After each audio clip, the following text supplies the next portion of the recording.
Hey guys, wanted to share the next thing I'm doing. Unfortunately, my spider bro died. I tried to do Uber Lab a little too early, and yeah, I died to a Zaro. So that build didn't last as long as I would have liked it to, but oh well. It still seems like a pretty strong build from the other videos I've seen as well. So too bad I didn't get too far with it, but kind of on to the next thing. I decided to make something a little more like cookie cutter. So what I have here is a jug, obviously. It's a Cyclone Ngamahu.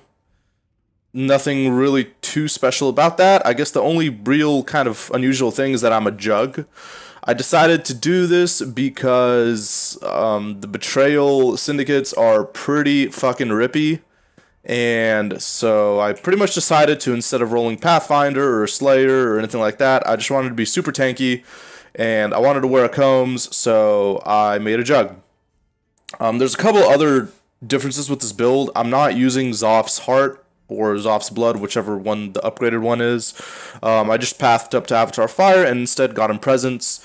I honestly feel like that's a bit of a better option because Impresence gives you free flammability, and you also get this Madding Presence effect, which is quite nice. I think it's honestly somewhat better than a Zoph's Heart or Zoph's Blood. I think it's Zoph's Blood, but you lose 3 points, so I guess it's up to you if you want to wear that.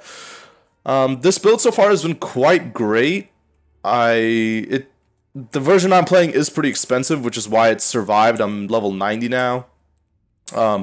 I got super lucky last night, and I beast crafted a Combs Heart, a different Combs Heart, so I already had this one, so I got another Combs Heart, and I sold that one, and I got 2 Combs Ways, so this build is quite the tank now. Obviously 9 endurance charges, 1% life regen per endurance charge there. I have all the ascendancies.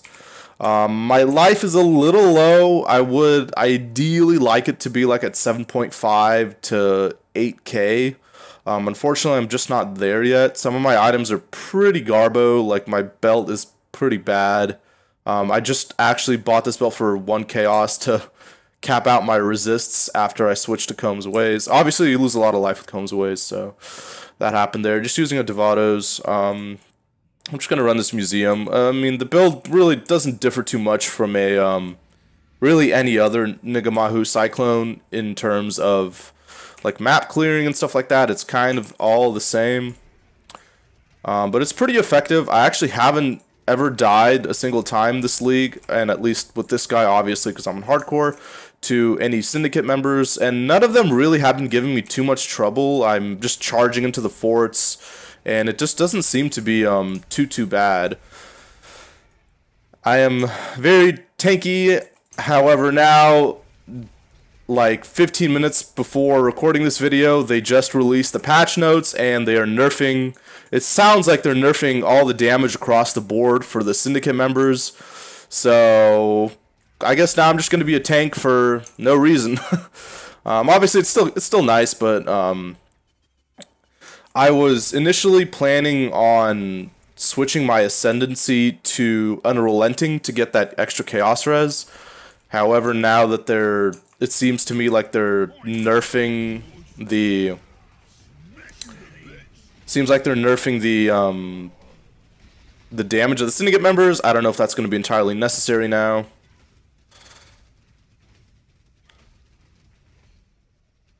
Yeah, so that's pretty much how Syndicate goes. It's pretty face roll, honestly, and yeah, it just doesn't pose too much of a threat. I'm gonna go back to this later because I need to look at that chart. But yeah, that's basically the build. This is what I'm currently doing right now. I don't expect this guy to die anytime soon, but if he does, I might re-roll a Golemancer because I kind of want to revisit that. Last time I did it was like 3 leagues ago, and I didn't get too far with it. So I kind of want to redo a Golemancer. If I get super bored of this guy, I'll just sell all this gear. I think I have over 10 exalts of gear now on this guy, so Yeah, it's pretty nice. Upgrades I have left on this guy would pretty much be to replace this Basalt Flash for probably a Dying Sun, and then I really want to get a double corrupt Ngamahu's Flame, and that's basically going to be the end of this character, more or less. I don't really know what else I can really upgrade. Obviously getting the 2020 gems, but that's all kind of, I guess, accessory stuff at this point. Anyways, that's kind of what I'm up to right now on this guy. Thanks everyone for watching. This isn't really a build guide or anything, just a little update on what I'm doing. I'll come back with another video next time when something new happens. So, yeah, see you guys.